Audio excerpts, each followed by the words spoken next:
même ligne, revisiter les approches et changer son regard sur l'autre.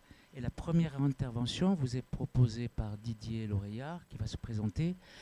Je suis content, Didier, que tu puisses participer à ce colloque. Je suis désolé que tu ne sois pas à nos côtés.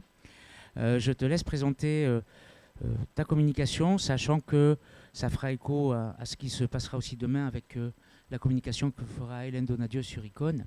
Et tu vas nous en dire plus. Merci à toi. Absolument. Bah, merci beaucoup. Ouais, moi aussi, je suis désolé de ne pas être parmi vous. J'aurais préféré être avec vous. Ça aurait été plus simple et pour les échanges également plus simple, mais c'est comme ça. Je suis d'abord remercier Monsef et toi, Eric, de m'avoir permis de parler d'aspects communautaires dans le domaine de la recherche, donc que les choses soient bien claires. Donc, moi, je suis praticien hospitalier dans le service des maladies infectieuses et tropicales du CHI de Nîmes. Je suis également chercheur dans une unité de recherche mixte à Montpellier et je suis également coordinateur de la plateforme ANRS au Vietnam. Et c'est dans ce cadre-là que j'ai pu, avec mes collègues, développer plusieurs projets de recherche avec une approche communautaire chez des personnes qui utilisent des drogues intraveineuses. Donc, c'est ça que je vais vous décrire un petit peu. Et puis, les techniques qu'on a utilisées. Donc, au démarrage, encore une fois, nous sommes chercheurs et cliniciens, mais nous nous adressons à une population dans nos projets de recherche pour laquelle on avait besoin de travailler avec des organismes communautaires. Donc, je voulais juste préciser que j'ai aucun lien d'intérêt avec l'industrie pharmaceutique de coutume de dire ça.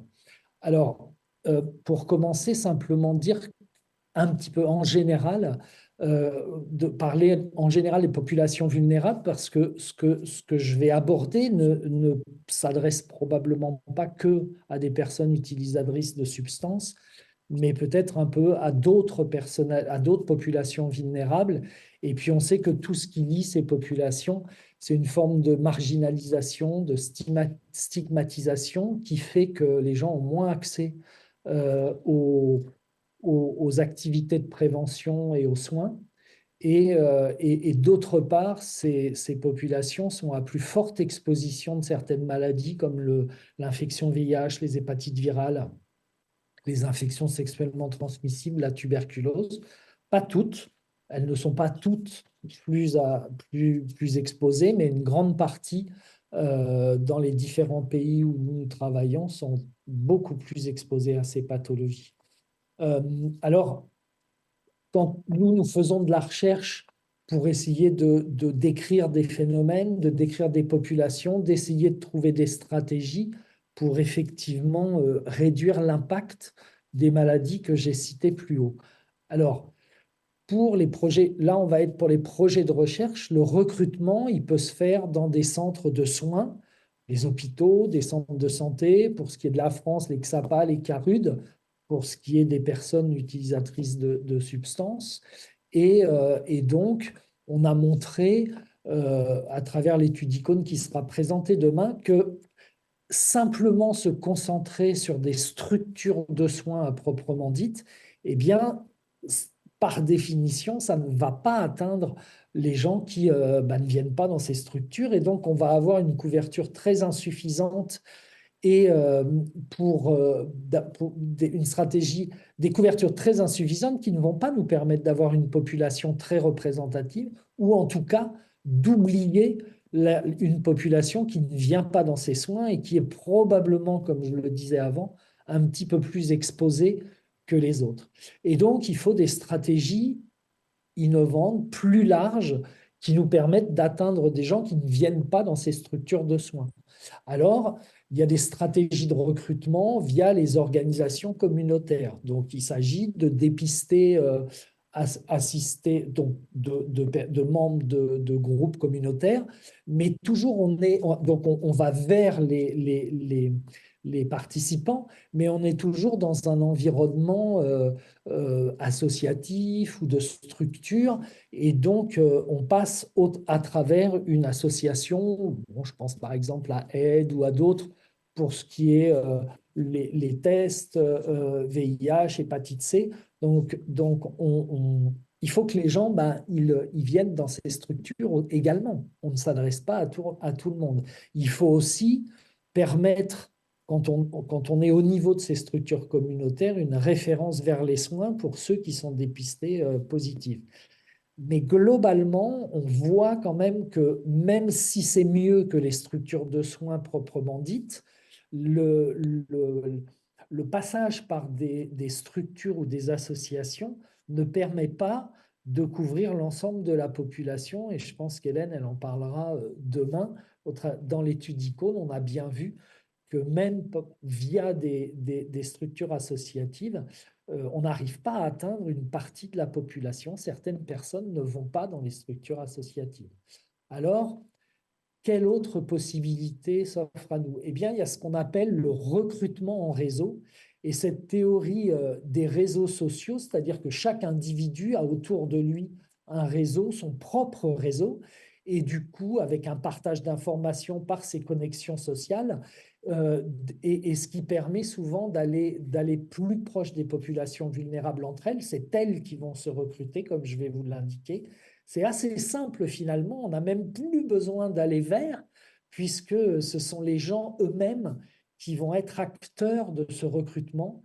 Ça a un très très fort potentiel de couverture comparé aux approches où soit les hôpitaux, soit même les structures en dur, on va dire, ou même de l'aller vers, on est encore plus efficace.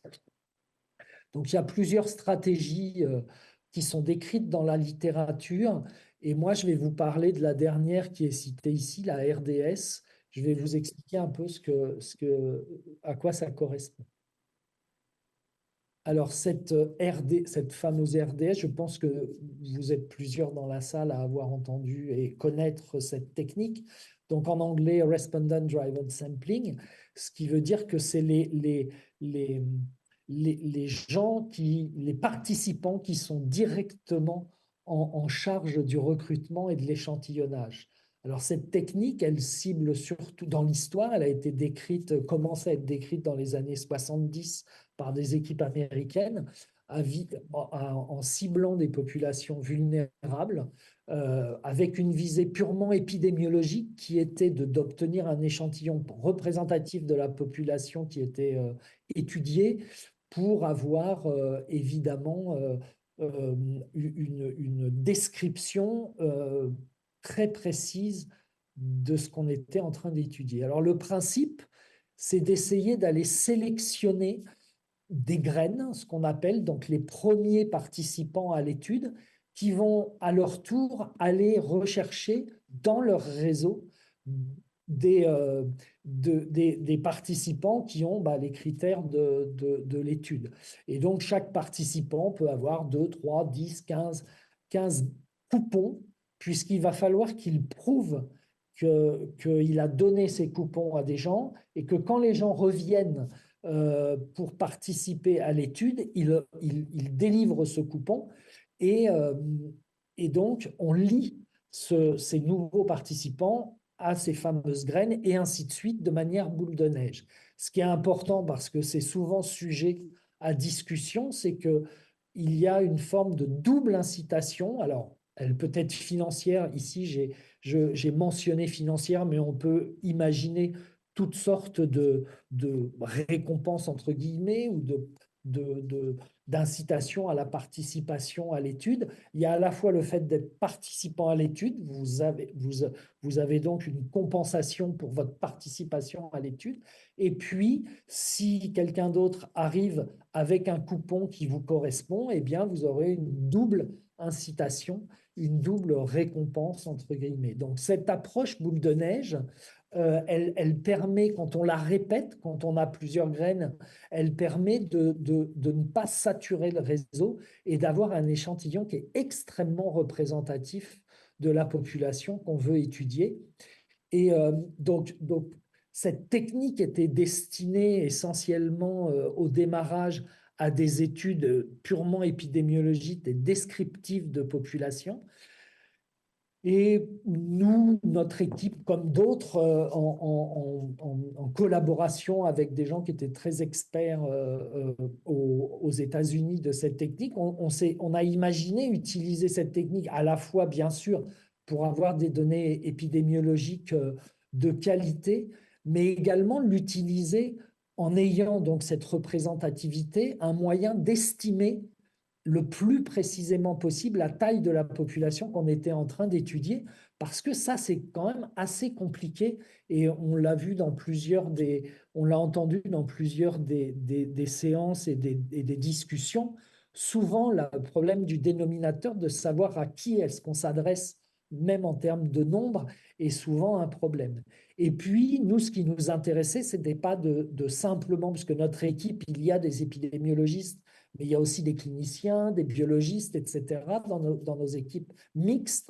On voulait ne pas rester simplement à de la description, mais également voir si on pouvait, grâce à ces techniques de recrutement perfectionnées, essayer de mettre en place une évaluation d'une intervention en répétant en fait ces techniques RDS, c'est-à-dire qu'au fil du temps, vous refaites la même technique de recrutement et vous mesurez les effets de votre intervention. Donc, ça a vraiment, une utilité multiple. Et puis, donc, comme on le sait, même quand on fait du soin pur ou du soin en population, ou du dépistage, par exemple, ou de la prévention, évidemment qu'atteindre la population, c'est la première étape de la cascade de soins. Si on n'atteint pas les gens, le reste va peut-être être parfait, mais si on a très peu de participants, le bénéfice en termes populationnels, il va être faible. Alors, nous, ce qu'on a réfléchi, c'est ce que je vais vous présenter aussi, c'est qu'on avait l'impression, parce qu'on est quand même soit des cliniciens, soit des chercheurs, donc on va dire dans des unités de recherche, on n'est pas particulièrement sur le terrain. On s'est dit que nous, enfin, on n'arriverait à rien du tout s'il n'y avait pas une forte implication des membres de la communauté elle-même, des personnes qu'on voulait étudier. Et donc, il nous semble que ces groupes communautaires, ils doivent être investis dès le début de la réflexion du projet. Donc, je vais vous présenter l'exemple de ce qu'on a fait au Vietnam. Donc, c'est une approche communautaire, pardon, une approche communautaire qui a été menée à Haiphong visant à éradiquer la transmission du VIH chez les personnes qui utilisent des drogues intraveineuses.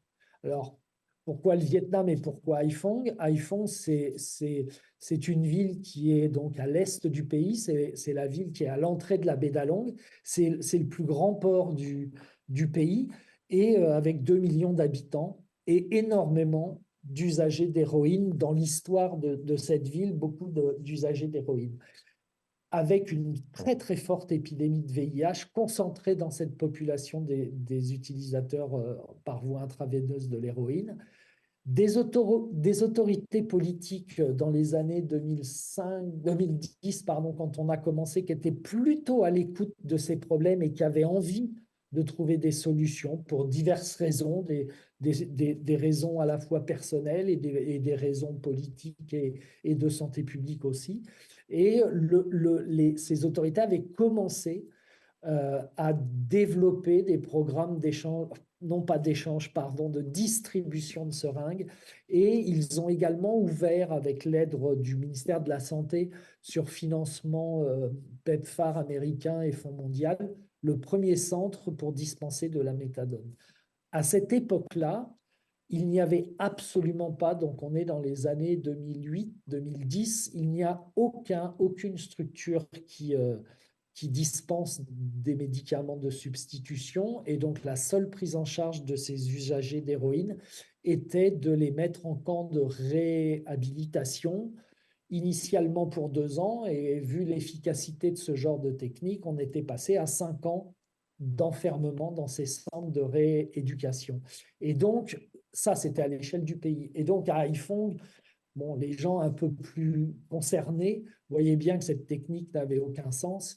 Et donc, ils ont commencé à écouter ou à regarder ce qui se passait ailleurs et ont décidé d'ouvrir ce premier centre. Donc, voilà pourquoi des chercheurs peuvent commencer à venir travailler s'il y a un minimum qui est assuré, puisque sinon il n'était pas question de venir travailler dans des conditions d'enfermement et de répression à outrance dans cette ville.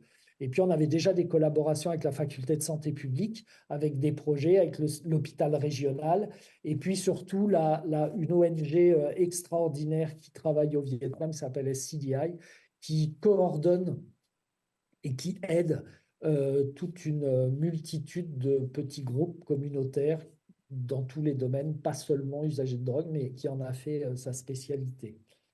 Et donc, ben, le projet, il a fallu des mois et des mois de travail entre les chercheurs vietnamiens, américains, français, et puis les groupes de support de personnes utilisatrices d'héroïne, afin tout d'abord d'apprendre à se connaître et puis à se faire confiance. Je vous garantis que les premières réunions et les premières rencontres étaient un peu tendues. On venait un peu comme un cheveu sur la soupe. Chez des gens qui, à la fois, avaient des activités, étaient obligés de se cacher aussi, puisque il y avait quand même énormément de répression, d'essayer ensemble de comprendre la situation locale et puis d'imaginer surtout ensemble quelle intervention possible pour faire quoi et qui ferait quoi et comment on ferait comment on mettrait en place cette intervention. Et ensuite, donc, on a élaboré à travers des rencontres, des semaines passées là-bas, et on a réussi à écrire un projet, à financer et à convaincre aussi les autorités locales de développer ce projet. Alors, l'intervention en soi, c'est pas non plus extraordinaire, mais l'idée était d'utiliser ce recrutement de masse de personnes utilisatrices de drogue IV par cette technique RDS de boule de neige, de la répéter une fois par an pendant 5 ans euh, pour à la fois répéter l'intervention, puisque à chaque fois qu'on faisait une RDS, donc il y avait la partie recherche avec l'accueil des participants dans 2 structures communautaires, des questionnaires, du dépistage des infections, et puis surtout l'intervention était après cet état des lieux individuel, une référence des personnes infectées vers les structures de soins, des activités de réduction des risques, et puis également une autre partie à la fois recherche mais également interventionnelle qui était de fabriquer 2 cohortes, les personnes qui étaient déjà infectées par le VIH pour qu'elles aient un accès rapide au traitement antirétroviral, puisque le pays était en train de développer l'accès aux trithérapies contre le VIH. Mais vous pouvez imaginer que ces personnes n'étaient pas forcément les personnes prioritaires en début de programme. Et donc, il a fallu, on s'est servi du projet et des moyens du projet pour essayer de donner un accès plus rapide au traitement. Et puis, chez les personnes qui étaient non infectées, eh bien, essayer de prévenir l'infection VIH par de la réduction des risques, par l'accès à la méthadone s'ils le souhaitaient, etc. Donc, juste cette petite diapo pour vous montrer qu'il y avait donc 2 bureaux qui regroupaient plusieurs associations, plusieurs groupes d'autosupport. En anglais, on appelle ça des community-based organizations. Donc, ce sont essentiellement des organisations de personnes soit infectées par le VIH, soit des organisations d'hommes ayant des relations sexuelles avec des hommes, soit des organisations d'usagers de drogues intraveineuses. Et donc, euh, tous travaillent ensemble pour essayer de mettre en place cette intervention. Et donc, juste vous montrer rapidement que l'intervention a permis de faire un calcul de la population par une méthode de capture-recapture que je ne vous détaillerai pas, mais je vous montrerai les résultats. Et puis, vous voyez la succession de ces fameuses RDS. Donc, ça dure à peu près entre 8 semaines et 3 mois, entre 8 et 12 semaines. Donc, et vous voyez qu'on recrute plus de 1200 personnes à chaque fois, plus de 1000 personnes en quelques semaines, avec au début un nombre très important de personnes recrutées sur un temps relativement court, puisque 3 mois pour recruter près de 1500 personnes, vous pouvez imaginer la capacité d'intervention derrière. Enfin, ce nombre de personnes est très important. Et donc, donc, les gens avaient des tests urinaires parce qu'il fallait évidemment, comme c'est de la recherche, prouvé qu'on était usagé.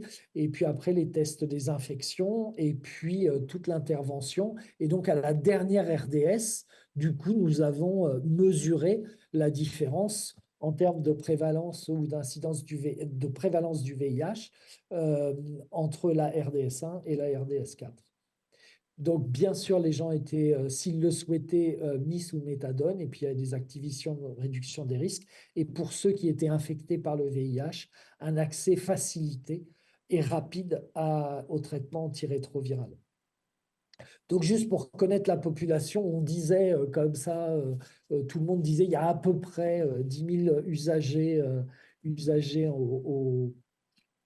à Haiphong. Et donc, on a recensé ceux qui étaient déjà sous méthadone, donc à peu près 3000. Après, ceux qui étaient dans des centres, au moment où on a fait la première ADS, il y avait encore 1000 personnes qui étaient dans des centres. Et puis, les techniques nous ont permis de voir qu'il y avait à peu près 4000 usagers qui étaient actifs dans la ville, donc un total de 5000 personnes relativement actives et dans la ville. Et donc, juste, mais très, très rapidement, vous montrer qu'au travers de ces actions vraiment médiées par les communautaires, selon la définition de l'OMS, en 4 ans, donc on a une très, très forte réduction des nouveaux cas de VIH, puisqu'on est pendant 2 ou 3 ans, on n'a plus aucun nouveau cas de VIH. Donc, ce qui est la définition, quand une incidence est inférieure à 0,5%, l'OMS considère une fin d'épidémie dans cette population. Et donc, le niveau de charge virale circulante, vous pouvez voir entre la RDS1 et la RDS2, c'est-à-dire également le nombre de personnes qui ont des charges virales indétectables, a largement augmenté puisqu'il a pris plus de 10 points grâce également aux interventions de nos collègues communautaires.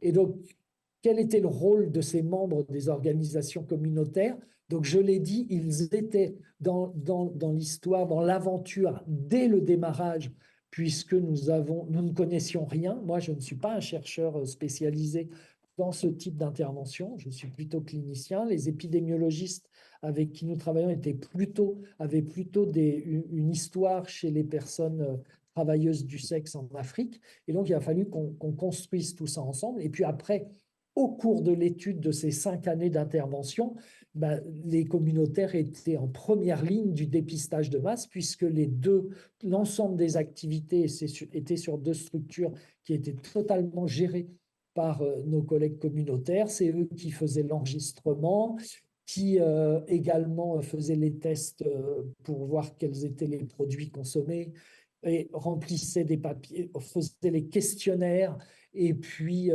redonnait des bons, redonnait donc la partie, l'incitation financière. Et puis, chose très, très importante, évidemment, c'est qu'il ne s'agit pas simplement de dépister, mais il s'agit aussi d'avoir un accès aux soins. Donc, ils avaient un rôle extrêmement important pour aider les gens à aller dans les structures de soins en cas de pathologie associée. Et donc, il ne s'agit pas seulement d'y aller une seule fois dans les structures de soins. On sait que, notamment dans ces populations vulnérables, elles ne sont pas forcément reçues toujours de manière phénoménale. Et donc, la rétention dans les soins est quelque chose d'important. Et là aussi, les membres des organisations communautaires ont eu un rôle majeur à jouer dans cette intervention. Et puis évidemment, ils avaient aussi au sein des structures cliniques, et notamment, j'en parlerai pour l'hépatite C, ils avaient un rôle direct de peer éducateur et d'aide à l'adhérence au traitement en cas de traitement soit VIH, soit autre. Et puis un rôle majeur également dans la prévention des réinfections ou de l'infection VIH au travers de soit sessions collectives, soit travail sur le terrain pour faire de la réduction des risques. Et donc, le travail hors les murs, hors leurs murs, était bien sûr des visites à domicile pour rencontrer et aider les usagers, des rencontres même avec les familles, un support social, puisqu'il faut savoir qu'au Vietnam, vous devez avoir une carte d'identité, vous devez être enregistré, et elle est donnée par l'endroit, par la commune où vous naissez, entre guillemets. Et donc, beaucoup de ces gens sont des gens qui circulent dans le pays et n'ont plus de papier ou vendent leur papier. Et donc, il y a un gros travail support social parce que pas d'accès au traitement, pas d'accès à la méthadone si vous n'avez pas de papier. Donc, ils ont joué, on a découvert un petit peu cette activité-là aussi avec eux. Des actions sur les lieux de consommation et puis peut-être j'aurai l'occasion de vous le décrire, un programme de prise en charge des overdoses avec des usagers eux-mêmes qui sont formés à injecter de la naloxone s'ils sont appelés via un numéro de téléphone. Alors, voilà un petit peu le modèle qu'on a utilisé, donc des techniques de recherche mélangées à de l'intervention pour essayer de voir pour essayer de mesurer l'intervention, puis essayer d'avoir un état des lieux le plus précis possible pour cibler les interventions. Alors, la question qu'on s'est posée, c'est, voilà, ça a marché pour l'infection VIH, il y avait déjà des choses qui étaient en place, on a des outils de prévention qui sont relativement efficaces. Alors, est-ce que ça peut marcher pour d'autres infections? Et du coup, bien sûr, dans cette population, vous pouvez imaginer que l'hépatite C est très importante, avec chez les personnes usagères de drogues intraveineuses qui étaient infectées par le VIH, des prévalences de l'hépatite C qui allaient jusqu'à près de 90%. Donc, l'hépatite C, c'est un très gros problème au Vietnam, avec 2% de la population générale qui est touchée. Et alors, si on parle des personnes usagères de drogue intraveineuse, c'est extrêmement important. Donc, on s'est dit, est-ce qu'on peut utiliser ce même modèle d'accès à un traitement hépatite C qui n'était pas disponible à l'époque? Donc, c'est le projet de recherche qui a amené les traitements. Est-ce qu'on peut essayer de fabriquer un accès aux soins de l'hépatite C pour ces usagers? Et donc, on a ouvert 3 cliniques dans des structures hospitalières du pays, c'est-à-dire qu'on n'a pas inventé, on n'a pas créé des structures de recherche, on a aidé 3 hôpitaux à développer une consultation hépatite C qui existe toujours du coup dans 3 hôpitaux de la ville avec une consultation, un protocole de traitement. Donc, on est encore dans les années où on découvre les nouveaux traitements par voie orale d'action directe. Donc, on essaye d'avoir des traitements les plus généraux possibles, c'est-à-dire pas avoir besoin de génotyper, de savoir quel est le type de virus, etc. Et à l'époque, donc on est dans les années, on est en 2015, on a un traitement, on arrive à avoir un traitement antirétroviral autour de 400 euros achetés en Inde et importés. À l'époque, on est à 25 000 ou 30 000 euros en France pour ce traitement. Et donc, juste très brièvement pour vous dire qu'en moins d'un an, on a réussi à mettre sous traitement 979 patients, parce que l'idée de ce modèle aussi, c'est aussi pour montrer qu'on peut, pourquoi pas, éradiquer la transmission aussi de l'hépatite C. Pas simplement, on a montré qu'on pouvait, grâce à ce modèle, éradiquer la transmission du VIH. Là, on s'adresse à l'hépatite C. Est-ce qu'on peut baisser l'incidence de l'hépatite C? Donc, pour cela, il faut évidemment que les gens qui sont infectés euh, soient guéris et ne transmettent plus. Et donc, il faut aller vite. Et donc, vous pouvez voir que parmi 1200 qui avaient une charge virale détectable, 1000 sont venus dans la structure de soins et 979 ont commencé leur traitement. Vous avez à droite les raisons pour lesquelles ils n'ont pu avoir accès au traitement. Et on voit bien que les incarcérations, que ce soit avant même d'arriver au centre ou que ce soit après le centre, sont très importantes. Il y a aussi beaucoup de décès. C'est une population qui meurt énormément et jeune, euh, et donc, et notamment de tuberculose. Euh, et donc, parmi ces 900, donc vous voyez que les chiffres, si nous prenons les personnes qui ont initié leur traitement, on est donc à des chiffres de 96% de taux de guérison 12 semaines après la fin du traitement, ce qui est dans une population qualifiée de difficile assez extraordinaire, et donc simple, avec des choses assez simples, mais un peu d'investissement et surtout une place très très importante des communautaires, puisqu'ils étaient jusqu'au niveau des consultations et participaient à la prise en charge des patients avec les médecins. On s'est dit, tiens, puisqu'il y a aussi, comme vous le savez tous, beaucoup de pathologies psychiatriques associées à l'usage de ce type de substances, Et donc, une des équipes, et notamment Laurent Michel, que probablement certains d'entre vous connaissent, a développé avec une équipe de psychiatres de Haiphong une échelle simplifiée de diagnostic des troubles psychotiques, des dépressions sévères et des risques suicidaires pour voir si ensemble, si sur les sites communautaires, on pouvait avoir une échelle très simple, un score qui permette de détecter, de dépister ces troubles pour après, évidemment, les adresser à des psychiatres. Donc ça, c'était la première étude. Il y a une deuxième étude, DriveMind 2, qui est en cours et qui devrait s'arrêter, qui devrait être terminée très bientôt pour montrer que c'est bien de diagnostiquer les troubles psychiatriques, mais qui a mis en place aussi une intervention dans les structures communautaires, ce sont les psychiatres qui se déplacent, de prise en charge avec un suivi, excusez-moi, un suivi après de 2 ans qui devrait se terminer très bientôt. Donc, et puis, je ne peux pas m'empêcher, j'en ai parlé hier, de parler de la tuberculose, puisque parmi ces usagers, on a montré que la prévalence de la tuberculose, au cours des RDS, on a montré que chez les participants de Drive, la tuberculose était extrêmement importante, avec des taux de prévalence de 2,3%, alors que dans le pays, en population générale, on est entre 0,1 et 0,2%. Donc, vous voyez qu'on est à des... Et c'est très sous-estimé, puisque ce sont des tuberculoses prouvées par le GeneXpert, le crachat positif. Ça veut dire qu'on est probablement au-dessus de ces chiffres. Et donc, à Didier, partir de ces données-là, nous venons de démarrer, enfin, ça fait un peu plus d'un an maintenant, ce qu'on appelle Drive TB, dont on recrute, pareil, on a 4 RDS, elles ont lieu tous les 6 mois. On a recruté 1000 personnes à la première pour essayer de déterminer le meilleur algorithme de dépistage de la tuberculose entre les radios, les questionnaires, les examens des crachats.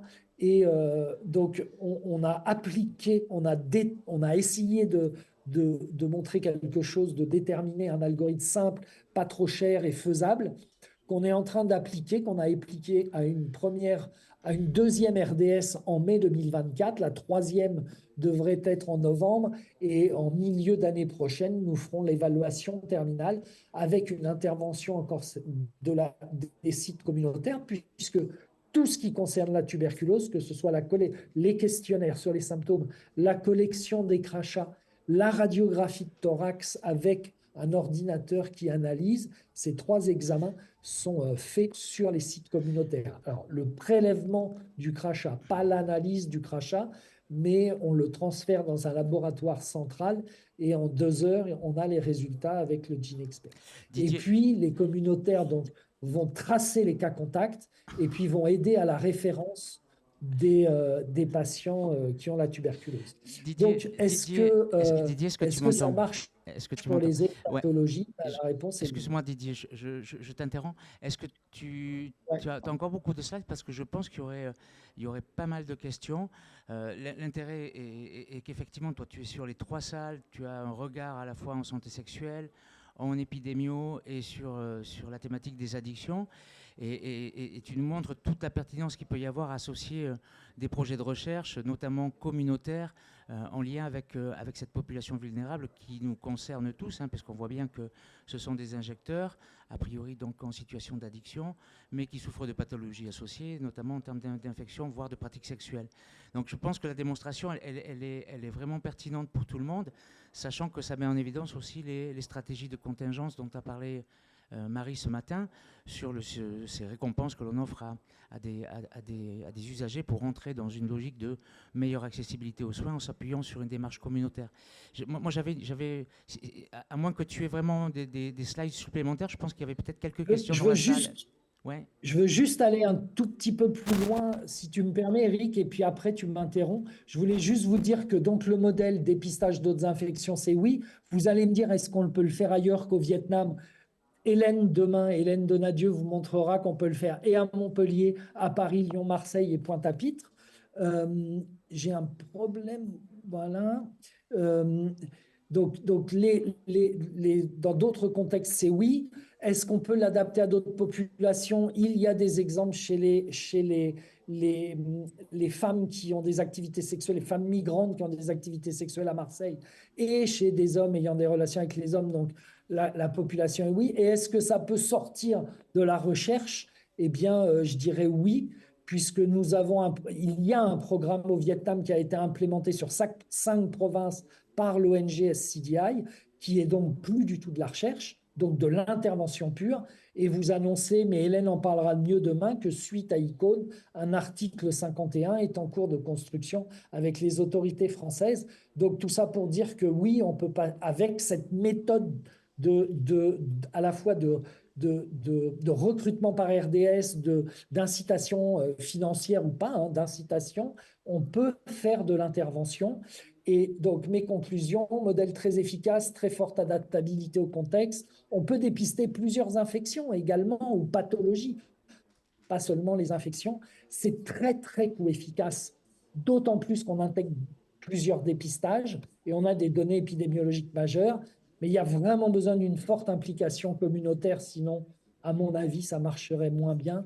Et je souligne quand même que ce sont des stratégies qui, pour le moment, en termes d'action et d'intervention par recherche, sont très, très peu répandues en France. Je remercie tous mes collègues et maintenant j'écoute et on débat. Merci Didier, merci, merci.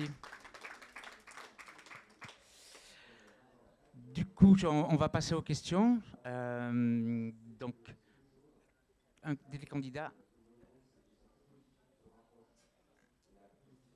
sur la RDS, les techniques de recrutement.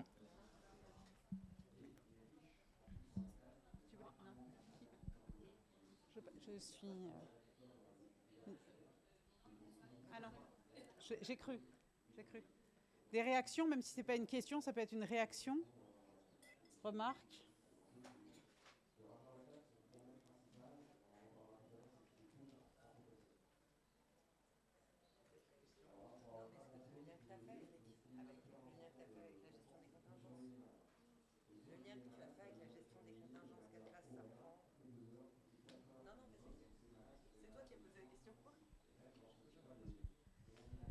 Non, c'était juste par rapport à la question que tu as soulevée, Eric. Bonjour, Naïra Meliava, directrice générale d'Opelia.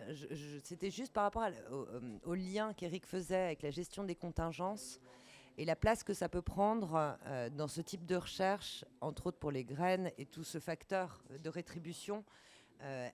Parce que juste à la fin, vous avez amené le fait que ça pouvait se faire avec rétribution ou sans. Et est-ce que ça, on a des retours d'expérience sur l'impact de la rétribution dans ce phénomène communautaire pour capter les populations ou pas du tout? Est-ce qu'il y a des comparaisons qui sont faites dans les différents dispositifs? Alors, je me suis mal exprimé, sans doute. C'est pas sans rétribution, c'est sans rétribution financière, c'est-à-dire qu'en fonction eh bien, des gens à qui on s'adresse, euh, il n'est pas, enfin, il est pas nécessaire d'utiliser de l'argent. Il y a des populations voilà, qui n'ont pas besoin d'argent. Je pense, je vais faire un peu de cliché, mais c'est utilisé dans des études parmi des hommes qui ont des relations avec des hommes, de donner 30 euros, 50 euros, ça n'a pas le même impact que même en France, hein, chez des personnes utilisatrices de substances, où on l'a vu dans Icône, mais encore une fois, ça sera discuté demain, donc je ne veux pas trop entrer là-dedans. L'argent, il était le bienvenu. Et je vais juste, pour éviter qu'on discute trop de ça aujourd'hui, pas seulement pour s'acheter des produits, mais également pour s'acheter des choses pour se laver ou de la nourriture pour les chiens, etc. Donc, le raccourci, je donne de l'argent pour que les gens se droguent, ça, on l'entend à chaque fois, mais honnêtement, pour quelqu'un qui n'est pas un activiste, etc., je peux vous garantir que c'est faux, quoi. Enfin, c'est pas aussi simple que ça. Et vous le savez bien mieux que moi, de toute façon. Et bon, destiné à des gens qui sont moins en direct avec ces populations, je veux dire, il ne faut pas aller trop vite, il ne faut pas avoir des raccourcis trop vite. Et donc, l'incitation, il doit y avoir double incitation dans les techniques RDS. Ça a été construit, c'est la base du truc en fait. C'est utilisé en intervention dans certains pays, hein, je pense au Canada, où ils ont intégré l'incitation financière à du soin, quoi. Merci. Une deuxième question? Oui, alors elle est facile, mais vous terminiez en disant c'est pas beaucoup utilisé en France. Ce matin, on a débattu d'une autre, justement, des contingences en disant que c'est pas beaucoup utilisé en France. Quelle est votre explication? Ou sont deux, trois remarques pour dire pourquoi c'est peu utilisé? C'est peu connu, c'est en train de se populariser, ça touche des blocages culturels ou administratifs qu'on aurait. Voilà, qu'est-ce qui fait que c'est aussi peu utilisé? Alors, c'est compliqué pour moi, je ne suis pas un grand expert de ça. Je vous ai montré mon expérience. J'ai l'impression que c'est très culturel, franchement. Et je ne suis pas rentré dans les détails. Je ne sais pas si Hélène, elle fera pour ce qui concerne les comités d'éthique qui ont statué sur ICOM, par exemple. Mais ce problème de la rétribution, que des gens n'aient pas accès aux soins, ça n'émeut pas. Je vais être un petit peu provocateur, mais ça émeut pas énormément les membres des comités qui valident sur le plan éthique la recherche. Par contre, on donne de l'argent et encore une fois, ils traduisent, on incite, donc ils vont aller acheter de l'héroïne, donc ils vont aller acheter d'autres produits. C'est ça leur pose un problème majeur. C'est ça la discussion pour répliquer Drive ou Drive-C en France. C'est ce qui a été l'essentiel des discussions avec les comités d'éthique. Et il faut bien sûr garder son calme et puis essayer d'expliquer que, après tout, on pourrait aller jusqu'à dire, mais si c'est le choix des gens. Enfin, Exactement. Alors j'allais vous dire, c'est pas une provocation, mais je vais vous dire, il y a un programme qui s'est diffusé avec un succès extraordinaire qui s'appelle Tapage, travail alternatif payé à la journée. Les personnes, je ne sais pas si vous le connaissez, les personnes sont rémunérées en liquide au fur et à mesure de leur engagement. Contrairement à ce qu'on a dit rapidement dans une table ronde, ce n'est pas un accès à l'emploi, c'est un accès à une activité rémunérée ponctuelle, parce que l'emploi, ils ne sont pas là. Et il est parfaitement assumé et parfaitement entendu qu'une partie des premières dépenses vont être s'acheter des produits, éventuellement des croquettes pour les chiens et quelques trucs, mais voilà, qu'on ne va pas tout de suite être dans la dépense, entre guillemets, utilitaire vue de l'extérieur. Et c'est quelque chose de... voilà, qui n'a pas empêché le développement de ce programme. C'est pas ce qu'on répète le plus, mais c'est quand même pas caché, c'est su, c'est assumé. Mais bon, voilà, je prends les autres éléments de la réponse qui pèsent aussi. Je pense que celui-ci pèse quand même, mais c'est intéressant de faire ce lien parce que peut-être petit à petit, c'est le but de ces journées, on fera peut-être bouger ces blocages. Du coup, Didier, moi Oui, je pense que c'est très, très important de continuer à travailler là-dessus, d'illustrer les travaux qui sont menés à travers de la recherche et pas seulement, convaincre de l'efficacité de ce genre d'intervention. C'est très efficace. Ce qui est très efficace coûte pas cher, finalement, comparé à ce qui ne l'est pas et ce qui finit par être fait. Le coût global, hein, je ne parle pas que d'argent, mais le poids des maladies, le poids des pathologies psychiatriques, par manque d'accès aux gens, c'est énorme. Enfin, vous savez mieux que moi. Je prêche, et du coup, Didier, j'imagine, dans un auditoire qui est bien plus occupé que moi. Ouais, Didier, tu m'entends? Allô, allô? Didier, tu m'entends? Ouais, Didier, tu m'entends? Oui. Oui, moi j'avais une dernière question par rapport à ta conclusion. Tu étais avec nous l'année dernière, bon, tu n'as pas pu participer au colloque, mais tu as séjourné un petit peu à Mayotte, donc tu as quand même pu percevoir un certain nombre de réalités de l'île. Et tu as fini ton intervention en disant que ce modèle, il était duplicable pour un tas d'études, de recherche, mais aussi avec une base et une assise communautaire.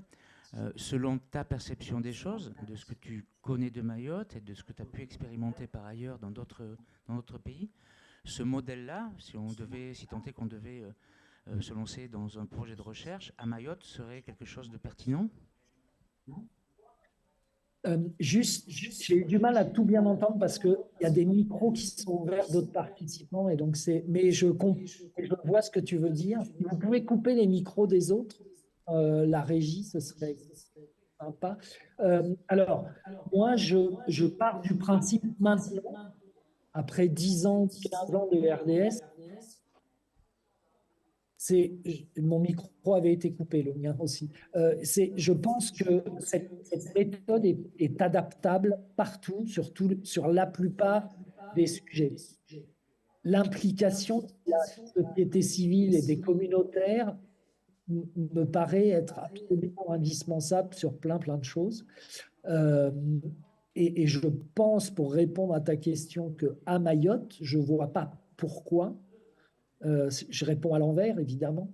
Je ne vois pas pourquoi à Mayotte, ça ne serait pas aussi efficace qu'ailleurs. Je n'ai pas d'éléments, je ne sais pas sur quel sujet et comment le mettre en place. Parce que ça, justement, le principe, c'est de ne pas arriver avec les idées préconçues, de ne pas avoir le programme clé en main. Et donc, ça passe par un état des lieux des problèmes, sur quel sujet, par quoi attaquer, quelles sont les forces en présence. Mais je ne vois pas pourquoi, vu les sujets qui sont débattus aujourd'hui, on ne pourrait pas imaginer encore une fois soit de la recherche, soit de l'intervention également. Et je pensais notamment aux infections sexuellement transmissibles parce que j'ai écouté plusieurs présentations dans la session santé sexuelle et en infectieuse. Et je pense que c'est un outil qui permet d'atteindre des populations qui ne viennent pas dans les structures. Donc, il n'y a pas de raison que ça ne marche pas. Merci Didier. De nouvelles questions? Ou on peut simplement te remercier et t'applaudir encore une fois. Merci Didier. Et surtout, écoutez Hélène demain qui va vous raconter, elle, une histoire qui est, bon, certes, métropolitaine pour le moment, mais française, avec, j'espère, une expérience qui devrait démarrer en Martinique avant la fin de l'année, puisque la Martinique est dans le Fort-de-France et dans ICOM 2. Mais je laisse Hélène en parler demain. Merci Didier, à plus.